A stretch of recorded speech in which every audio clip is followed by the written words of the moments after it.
रुक्मी गिरा रणभूमि में, पारिजात छीना अधिकार। कृष्ण विजय नभ गर्जन करे, झुके इंद्र सिर बारंबार। हरे कृष्णा। आप सभी का दिन शुभ और मंगलमय हो। आप सभी पर श्री कृष्ण भगवान और श्रीमती राधा रानी की कृपा सदा सर्वदा बनी रहे। आज आप सुनेंगे मार्गशीर्ष मास का अध्याय 12। इससे पहले के अध्याय में आपने सुना कि भगवान श्री कृष्ण ने द्वारिका नगरी का निर्माण कैसे किया और रुक्मिणी वध के बारे में। आज आप सुनेंगे रुक्मिणी वध और कृष्ण और इंद्र का युद्ध नामक अध्याय। हे मुनिवर, कुछ समय इसी प्रकार व्यतीत हो गया। भगवान कृष्ण यदुवंशियों के साथ आनंद पूर्वक द्वारिका में थे। समय पाकर रुक्मी की पुत्री युवा हो गई। वह अत्यंत रूपवती थी। उसका नाम शुभांगी था। एक बार शुभांगी और कृष्ण पुत्र प्रद्युम्न ने एक दूसरे को देखा, परस्पर मोहित हो गए। यह आकर्षण गोप्य रहा। राजा रुक्मी ने अपनी कन्या का स्वयंवर घोषित किया। इसमें दूर दूर से एक प्रतापी शूरवीर महाबली राजकुमार आए। शुभांगी जब वरमाला लेकर आई तो उसका चंद्रमा सा रूप देखकर सभी मोहित हो गए। शुभांगी ने एक बार प्रद्युम्न की ओर देखा।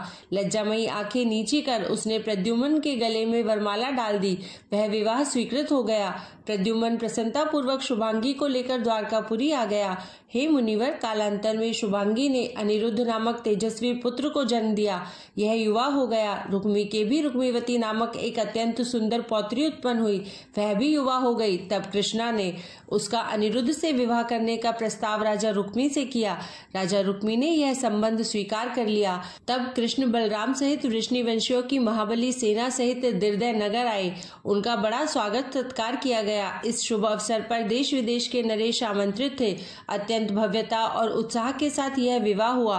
दोनों पक्षों में खूब उल्लास मनाया गया। सर्वत्र आनंद ही आनंद था। एक समय पर राजवेणुदार, श्रुवा, चाणूर, अंशुमान, जैतसेन, पांड्य, ऋषिका आदि गणमान्य राजाओं ने रुक्मी से कहा, आप द्यूत विद्या विशारद है, हम आपसे सीखना चाहते हैं। हमारे साथ द्यूत खेलें। बलराम जी भी इसको बहुत पसंद करते हैं। राजाओं के इस अनुरोध पर महारथी रुक्मी ने द्यूत खेलना शुरू कर दिया। इससे उन सबके आमंत्रण पर बलराम भी आ गए। सुंदर सुशोभित सभा मंडप में द्यूत क्रीड़ा प्रारंभ हो गई। सब राजा एक होकर बलराम को जुए में हराने का प्रयास करने लगे। बलराम ने सहस्त्र मुद्राएं दाव पर लगा दी। बलराम हार गए। यह दाव रुक्मी ने जीत लिया। दूसरा दाव भी रुक्मी जीत गए। इस पर बलराम को क्रोध आया। तब उन्होंने 1 करोड़ स्वर्ण मुद्राएं दाव पर लगा दी। यह दाव रुक्मी जीत गए। तब कम्मीराज आदृशन कर हंस पड़े। यह सब कृष्ण बलराम का उपहास उड़ाने लगे। बलराम का क्रोध और बढ़ गया। वह लपक कर बोले, मैं 10,000 करोड़ स्वर्ण मुद्राओं का एक दाव और लगाता हूँ, पासा फेंको। रुक्मी ने पासा फेंका। इस बार वह हार गया। बलराम जीत गए। इस पर रुक्मी ने 4 को 6 बताकर बेईमानी करनी चाहिए। इस पर बलराम भड़क उठे। उन्होंने पास रखा स्वर्ण का अष्टपाद उठाकर रुक्मी पर ऐसा प्रहार किया कि वह वहीं मर गया। फिर वह तलवार हाथ में लेकर अन्य राजाओं को ललकारने लगे। रुक्मी का प्राणांत और बलराम का क्रोध देखकर सभी राजागण भयभीत होकर सिंह से डरे हुए मृग के समान भाग खड़े हुए। बलराम वापस आ गए। श्री कृष्ण को सब कुछ बतला दिया गया। भगवान कृष्ण को क्लेश हुआ, फिर भी होनी को कौन टाल सकता है। मुनिवरों, तब बलराम कृष्ण आनंद और कुशलता पूर्वक द्वारिका वापस आ गए। सानंद द्वारिका निवास करने लगे। इतना कहकर सूत जी मौन हो गए। नैमिषारण्य में उपस्थित संपूर्ण मुनिजन भगवान कृष्ण के प्रति भक्ति भाव से भर गए। उनका गुणगान करने लगे। सारा वातावरण कृष्णमय हो गया। प्रेम से बोलिए भगवान कृष्ण की जय। शौनक जी सूत जी से बोले, महामुने, मथुरा से लेकर द्वारकापुरी तक की लीला का वर्णन सुनकर हमें परम हर्ष और आनंद प्राप्त हुआ है। आप कृपा पूर्वक द्वारिका में हुई लीलाओं को भी सुनाने की कृपा करें। इस पर सूत जी परम प्रसन्न होकर बोले, कृष्ण प्रेमी मुनिगणों, मैं भगवान का संपूर्ण चरित्र वर्णन करूंगा। आप ध्यान पूर्वक सुने। नैमिषारण्य के कृष्णमय वातावरण के मध्य सूत जी के इस कथन पर उपस्थित मुनिगण उनका कथन ध्यान पूर्वक सुनने लगे। अत्यंत प्रतापी ईश्वरीय प्रताप अवतार भगवान श्री कृष्ण रुक्मणी को साथ लेकर दैवतक पर्वत पर पधारे। उस समय रुक्मणी अपने व्रत पारायण के उपलक्ष्य में ब्राह्मण को तृप्त करने दैवतक पर्वत पर गई थी। साथ में आनंद कंद भगवान श्री कृष्ण भी थे। तब तक भगवान की 16,000 रानियां भी हो गई थी। नारद जी के कहने से श्री कृष्ण ने अपने भाइयों और पुत्रों को पहले ही वहां भेज दिया था। वहां जाकर महारानी रुक्मणी ने विधि पूर्वक ब्राह्मणों को तृप्त किया। श्री कृष्ण ने रुक्मणी का व्यवहार देखकर सराहना की। नारद जी के आने पर भगवान ने विधि पूर्वक उनका स्वागत किया। नारद जी ने भगवान कृष्ण के हाथ पर पारिजात का एक पुष्प रख दिया। भगवान कृष्ण ने वह पुष्प रुक्मणी को दे दिया। कृष्ण का संकेत पाकर रुक्मणी ने उसे अपने जूड़े में बांध लिया। इस कारण उनकी शोभा और बढ़ गई। तब नारद नारद जी बोले, हे पतिव्रते, यह पुष्प केवल आपके अनुरूप है। आपकी सहायता को पाकर यह पुष्प भी धन्य हो गया है। हे सौभाग्यवती, यह कभी कुम्हलाएगा नहीं। इसकी सुगंध पूरे 1 वर्ष बनी रहेगी और इसमें किसी प्रकार की कमी नहीं आएगी। जब आप चाहेंगी इससे शीतलता प्राप्त होगी, जब आप चाहेंगी यह उष्णता प्रदान करेगा। पतिव्रताओं को यह पुष्प इच्छित वरदान भी देता है। हे सुमुखी, यह सौभाग्य प्रदान करने में समर्थ है। सदा मन को प्रसन्न करने वाली सुगंध देता रहेगा। इस पुष्प के द्वारा आप अन्यान्य पुण्य प्राप्त कर सकती है। जिस पुण्य की इच्छा होगी वही आपको प्राप्त हो जाएगा। यह पुष्प साक्षात धर्म और ऐश्वर्यों का ऐश्वर्य है। इसके धारण करने से मन में किसी प्रकार का अशुभ भाव उत्पन्न नहीं हो सकता। आप जिस वर्ण को देखना चाहेंगी यह आपको वही वर्ण दिखवा देगा। इसके द्वारा आप सूक्ष्म, स्थूल या कैसा भी रूप धारण करना चाहे कर सकती है। यह रात्रि में दीपक के समान प्रकाश देता है। इसके धारण करने से भूख, प्यास, वृद्धावस्था, किसी प्रकार का दुख पास नहीं भटकता है। आप सर्व प्रकार सुखी रहेंगी। भगवान श्री कृष्ण ने प्राण स्वरूप यह पुष्प आपको भेंट किया है। उन्होंने आपको अनमोल श्री कृष्ण वस्तु दी है।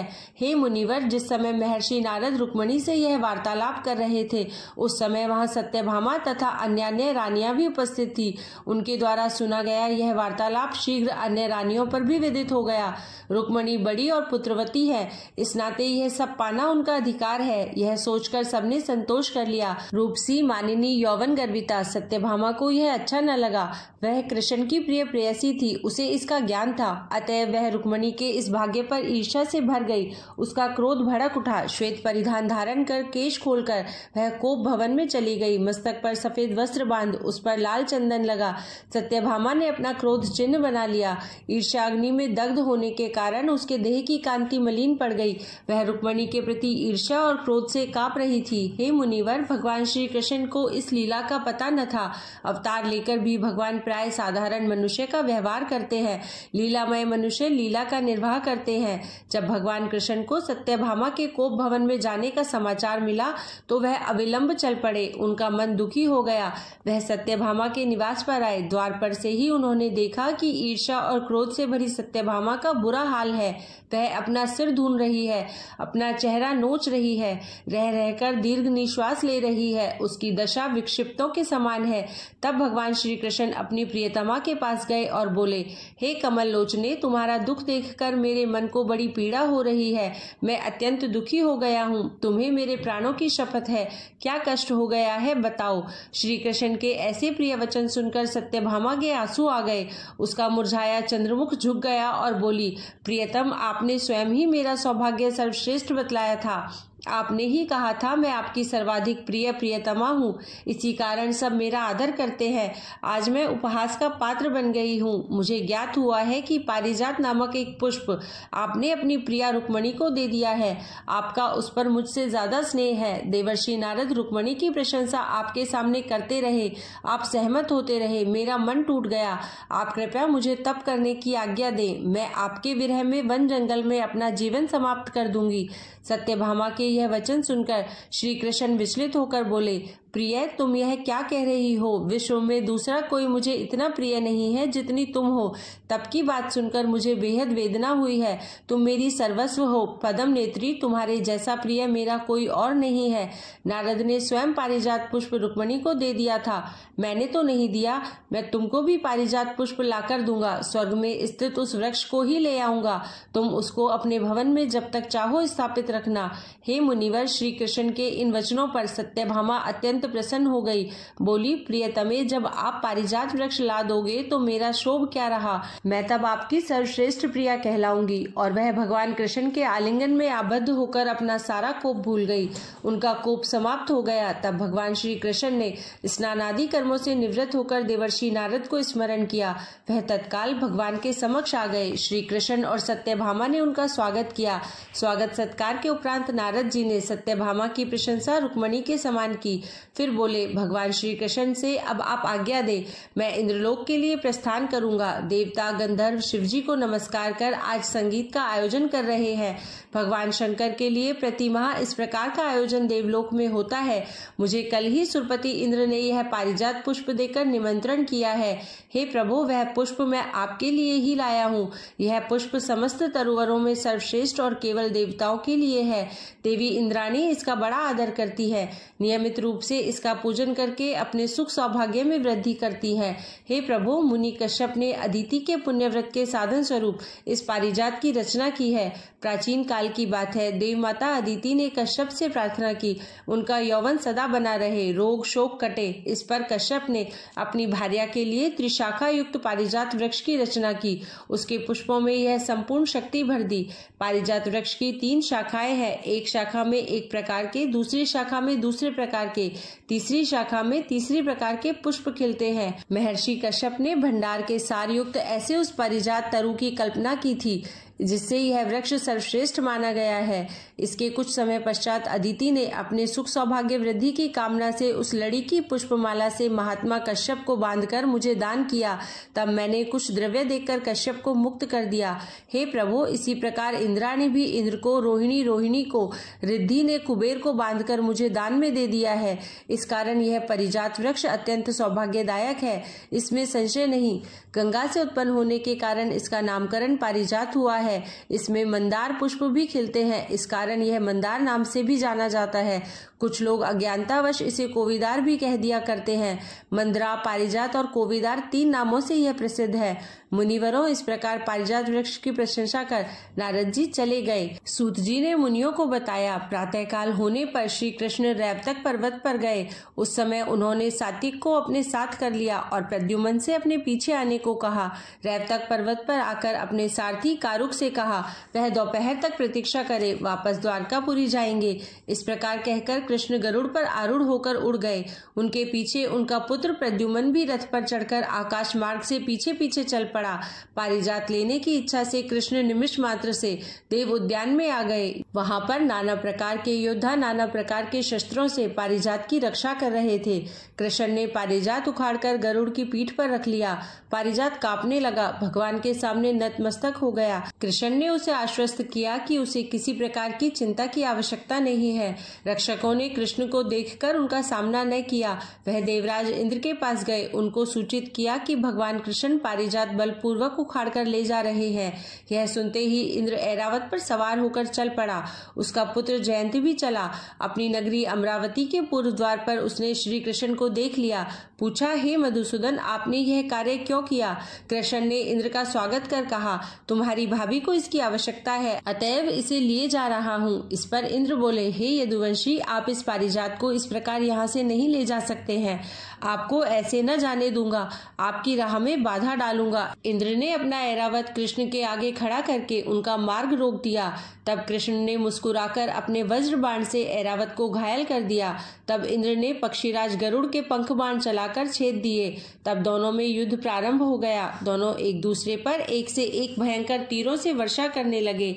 हे मुनियों, श्री कृष्ण के शार्दूल धनुष और इंद्र के धनुष की टंकारे सुन स्वर्ग के सभी निवासी व्याकुल हो गए। दोनों में घोर युद्ध प्रारंभ हो गया। तभी जयंत गरुड़ की पीठ से पारिजात को उठाने के लिए लपका। श्री कृष्ण ने प्रद्युम्न से रोकने के लिए कहा। तब प्रद्युम्न और जयंत भी परस्पर युद्ध करने लगे। मुनिवरों, भयानक संग्राम छिड़ गया। सभी देवता, मुनिगण, किन्नर, यक्ष, गंधर्व, अप्सराएं यह संग्राम देखकर चकित हो गए। इस संग्राम के मध्य ही प्रवर नामक एक अत्यंत बलशाली देवदूत गरुड़ की पीठ पर से पारिजात हरण करने का प्रयास करने लगा। प्रवर देवराज गरुड़ का घनिष्ठ मित्र था। श्रेष्ठ तप के कारण उसे ब्रह्मा ने स्वयं स्वर्गलोक में स्थान दिया था। उसका उद्देश्य भांपकर कृष्ण ने सात्यकी से कहा, इस देवदूत को रोको, पर ध्यान रहे, वह ब्राह्मण है, उसकी देह पर बाण न लगने पाए। प्रवर ने पहले ही सात्यकी पर बाणों से हमला शुरू कर दिया। सात्यकी ने तब उसका धनुष काट डाला। कहा, तुम ब्राह्मण हो, यदुवंशी ब्राह्मण को नहीं मारते, तुझको भी ब्राह्मण धर्म का पालन करना चाहिए। युद्ध तुम्हारा कार्य नहीं है। इस पर प्रवर ने कहा, हे महाब्रह्मा, मैं जयदग्नि पुत्र परशुराम का शिष्य और इंद्र का मित्र हूँ। मुझे प्रवर कहते हैं। मेरा धर्म युद्ध नहीं, पर मैं मित्रता का ऋण चुकाना चाहता हूँ। सात्यकी और प्रवर में तब घनघोर संग्राम छिड़ गया। 10 दिशाएं कांप उठी। ऐसा अद्भुत और रहस्यमय युद्ध कभी न देखा था। संपूर्ण देवलोक किम कर्तव्य विमूढ़ था। यह सब क्या हो रहा है? यह कैसा युद्ध हो रहा है? दोनों पक्षों में से एक भी पक्ष पीछे न हट रहा था। परस्पर प्राणघातक आक्रमण हो रहे थे। प्रद्युम्न और जयंत भयानक बाण वर्षा कर रहे थे। प्रद्युम्न का युद्ध कौशल देखकर देवतागण स्तब्ध थे, साथ ही प्रशंसा भी कर रहे थे। दूसरी ओर सात्यकी और प्रवर में घनघोर संग्राम जारी था। सात्यकी ने अपने तीक्ष्ण बाणों की वर्षा कर प्रवर का धनुष और उसकी अंगुली काट गिराई। इस पर प्रवर ने इंद्र द्वारा दिए गए धनुष का प्रयोग कर बाणों से वज्र प्रहार कर सात्यकी का धनुष तोड़कर उसको आहत भी कर दिया। सात्यकी ने दोगुने जोश से प्रवर पर आक्रमण किया। दोनों के कवच परस्पर आक्रमण से टूट गए। सात्यकी और धनुष संभाल सके तब तक प्रवर ने उस पर गदा से भीषण प्रहार किया। सात्यकी तब तलवार लेकर झपटे पर प्रवर ने उसे नष्ट कर डाला। सात्यकी ने खड़ग संभाला। प्रवर ने उल्लास से उसे भी तोड़ दिया। फिर सेना पर असहनीय आक्रमण किया। सात्यकी घायल हो गए। सात्यकी को घायल देख प्रवर ने गरुड़ के पास जाकर जैसे ही पारिजात को उठाना चाहा, वैसे ही गरुड़ ने अपने पंख से ऐसा भीषण प्रहार किया कि वह 2 कोस दूर जा गिरा, मूर्छित हो गया। प्रवर को इस दशा में देखकर जयंत ने उसे उठाया और अपने रथ पर रखकर चला गया। सात्यकी को प्रद्युम्न ने उठाया। तभी कृष्ण ने आकर उसकी देह का स्पर्श किया। फलतः स्पर्श मात्र से संपूर्ण वेदना नष्ट हो गई। तब प्रद्युम्न और सात्यकी उस पारिजात के दाएं बाएं खड़े होकर उसकी रक्षा करने लगे। तब जयंत और प्रवर एक ही रथ पर बैठकर गरुड़ की ओर लपके। तब इंद्र ने रोका, उसके पास मत जाना, वह असाधारण शक्तिवान है। दोनों ठहर गए। इंद्र और कृष्ण का युद्ध बराबर हो रहा था। इंद्र ने अपने वज्र समान बाणों से गरुड़ को आहत करना आरंभ कर दिया। गरुड़ ने इंद्र के वाहन ऐरावत पर आक्रमण किया। गरुड़ और ऐरावत में भयानक युद्ध होने लगा। ऐरावत अपने दांत सूंड मस्तक से हमला कर रहा था। महाबली गरुड़ भी अपने पंखों और नखों से ऐरावत को घायल कर रहा था। तभी गरुड़ ने ऐरावत पर ऐसा प्रहार किया कि वह स्वर्ग से गिरने लगा और जम्बू द्वीप के पारिमात्र नामक पर्वत पर आकर रुका। कृष्ण भी पारिजात और गरुड़ के साथ इंद्र के पीछे पीछे थे। इंद्र ने पारिमात्र पर ऐरावत को स्वस्थ कर लिया। तब कृष्ण और इंद्र में पुनः भीषण संग्राम होने लगा। इंद्र ने ऐरावत पुत्र गरुड़ पर अनेक प्रकार से भीषण प्रहार किए। महाबली गरुड़ अपनी तपस्या और भगवत बल के कारण संपूर्ण आक्रमण झेलता गया। कृष्ण और इंद्र के संग्राम और बाणों की वर्षा से पारिमात्र पर्वत घबरा गया। उससे कृष्ण और इंद्र का भार सहन न हो रहा था। वह पृथ्वी में धंसने लगा। उसका भयंकर चीत्कार चारों ओर फैलकर 200 दिशाओं को गुंजायमान कर गया। तब पारिमात्र की यह दशा देखकर इंद्र और कृष्ण पुनः आकाश में आ गए। कृष्ण ने तब प्रद्युम्न से कहा, वह द्वारिका जाकर दारुक को रथ सहित यहाँ ले आए। बलराम और उग्रसेन को सूचित कर दे कि वह इंद्र पर विजय प्राप्त कर कल द्वारिका आएंगे। प्रद्युम्न ने तत्काल समाचार दिया। तब दारुक रथ सहित भगवान कृष्ण के पास आ गया। तब वह रथारूढ़ होकर पारिमात्र पर्वत पर आए। पारिमात्र पर्वत उनकी महिमा से घबराकर अत्यंत सूक्ष्म रूप धारण कर पृथ्वी के वीवर में घुस गया। भगवान कृष्ण उस पर अत्यंत प्रसन्न हुए। रथारूढ़ भगवान कृष्ण के पीछे पीछे पारिजात वृक्ष अपनी पीठ पर रखे गरुड़ भी था। प्रद्युम्न और सात्यकी गरुड़ की पीठ पर सवार होकर पारिजात की रक्षा के लिए तत्पर थे। इंद्र युद्ध के लिए तत्पर था। तब संध्या हो जाने के कारण युद्ध रोक दिया गया। इंद्र तब पुष्कर तीर्थ के निकट एक शिला बनाकर विश्राम करने लगे। उस समय ब्रह्मा, कश्यप महर्षि, सब देवता, मुनि, शुकदेव, अश्विदेव, आहित्य, रुद्रगण, वसुगण आदि यह दृश्य देख रहे थे।